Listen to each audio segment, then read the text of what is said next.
In the previous video, we already discussed how to create an Illustrator document. The document we created uses one single artboard, which I mentioned also that is working or acting like a page, a dedicated area that we can save or export into independent files. In this video, I will show you how to work with these artboards. So first of all, what we need to learn is how to create or add multiple artboards in a file. The easiest way to do it is to use this tool called the artboard tool. So once you select that, it actually highlights your current artboard and it even shows you the name of that artboard and the number of it. So this is the first artboard in this document and it's called artboard 1. By clicking on it, you can move it around within your document. And if you click and drag on an additional area within the document, you can create a new artboard. Once I let go, you can see it created artboard number 2.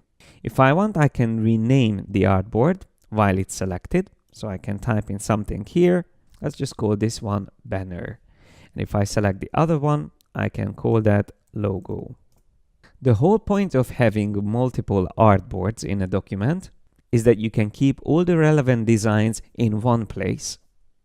So for example, in case of a branding project, you can have all the elements like a leaflet, business card, logo, and all the variations that you need of the design all in one file, just separated into independent artboards. So let me show you an example.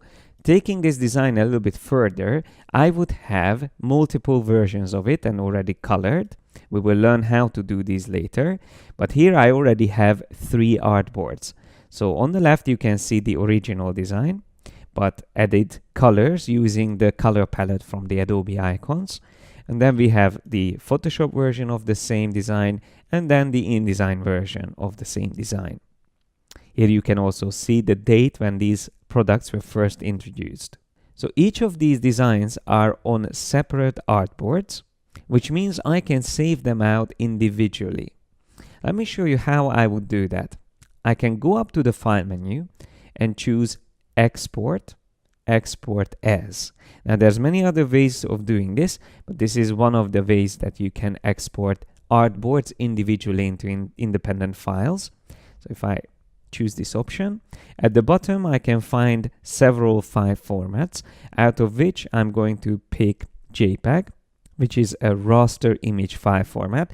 So it's not going to keep it as vector files anymore. It's going to turn it into a pixel image. Now, if you are not familiar with the difference between pixels and vectors, I will come to that in another video as well, and I will explain it thoroughly. But for now, let's just stick to saving these files.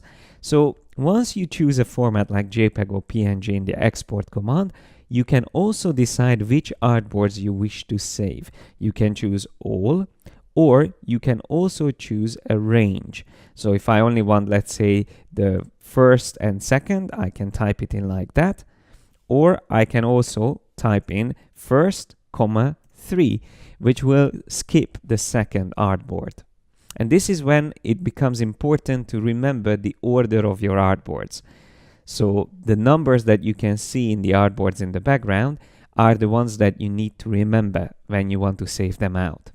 So in this case, the second one would be skipped, which is the Photoshop artboard. But I am going to keep all selected. Of course, you can decide where you want to save the files. I'm just going to put them in a different folder. And then I will click on export. Now, once you export into a pixel file format, you can also decide the size of these files and quality and color mode. For now, I will just keep everything the same as the default settings, but later we will come back to these as well. So I will just click OK. And what happens is that Illustrator exports each of these artboards as separate files. So when I visit that folder, I will see 3 JPEG files. There's the first one, second, and third. So that is one of the main reasons why you would use artboards and have multiple designs in one document. But throughout this course, you will see many other uses of artboards. For now, what we need to learn is how to work with them. So apart from creating new artboards, you can also copy artboards. For that, you still would use the artboard tool, and the only thing you need to remember is to hold down the Alt or Option key and click and drag an artboard. That way, you are not only duplicating the whole design within that artboard, but you also create a new artboard. There is an important option up here in the options bar, which means whenever this is enabled, the artwork is connected to the artboard on which it's placed. If you turn this off and you start moving an artboard, it's going to be independent from the design on it. Sometimes this might be useful, but most of the time I like to keep this enabled. If you want to delete an artboard, you can just click on this X icon here on the top. Once again, as long as you have the artboard tool selected, you will see this option. And once you delete it, it might not delete the design itself. So you might need to select the design if you don't need that anymore, and then press delete or backspace on the keyboard to quickly get rid of it. It is also important to remember that your artboards have an order in which they are created. So once again, when I select the artboard tool, we can see this is number 1, 2, and 3. But what if I want to swap the order of them and I want Photoshop to be the last one? So I can easily move them around and reposition them within my document, but that doesn't mean that the number will update. So the order of the artboards is still 1, 2, 3. And in this case, I don't even have them named. So that would probably be useful to do. I will just name the second one Photoshop on the right. The third one I will call InDesign. And the first one I will call Illustrator. Now, the names are there, but still the order is not right. So the easiest way to reorder your artboards and update the numbering is by using the panel called Artboards, which you will find here at the bottom of the panel icons. Once I click on that, I will see the 3 artboards there, and I can drag InDesign up in the order. So now it became the second one, and also you see the numbering updated here within the document area. In the Artboards panel, you can also double click on an artboard to quickly zoom onto that and have it fit to your screen. I can do that with Illustrator, Photoshop, and so on and so forth. Here I can also see that I have 3 artboards in this document. And it's good to know that you can have up to 99 artboards at the moment in an Illustrator file. Let me switch back to the other document. So I come here on the Document tab, select the other document.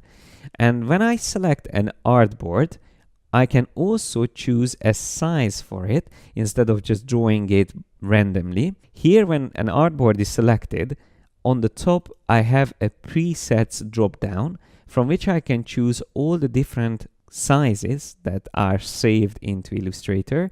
So it has a list of print sizes, then video formats, then mobile devices, and even screen sizes at the bottom. You can even have your custom sizes saved here.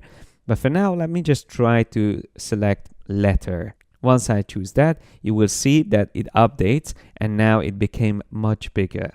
At this point, you can also see that artboards can even overlap each other. So you can even have elements of design saved in 2 different artboards. Of course, most of the time you want to keep them separate. So that's exactly what I'm doing here as well, separating these 2 artboards.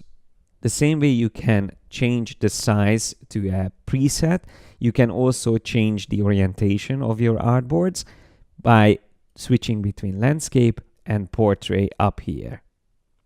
If you wish to type in a certain size, you can also add that here. This is the width of the currently selected artboard, and this is the height. So let's say I want to change this to 200 by 200, a square format. I can very quickly do that. Now there's one last thing you need to know about artboards, and that is when you create a new document, so I will choose File, New. There you have an option to automatically create the new document with multiple artboards and even arrange them in any way that you wish. So if I type in, let's say, 6 artboards, I can already see that I have options how I want these to be arranged. Grid by row, grid by column, or just in one row or single column. And I can even change the order, so left to right or right to left. And in case of using grid by row, I can also type in exactly how many columns I wish to use and how much space I want between these artboards. So let me type in a smaller artboard size, 100 by 100 millimeters. And if I click OK, I will have 6 square artboards created in that grid layout that I set up. Now that we know how artboards work, it's important to also learn more about the navigation in Illustrator documents, and that's what I'm going to explain in the next video.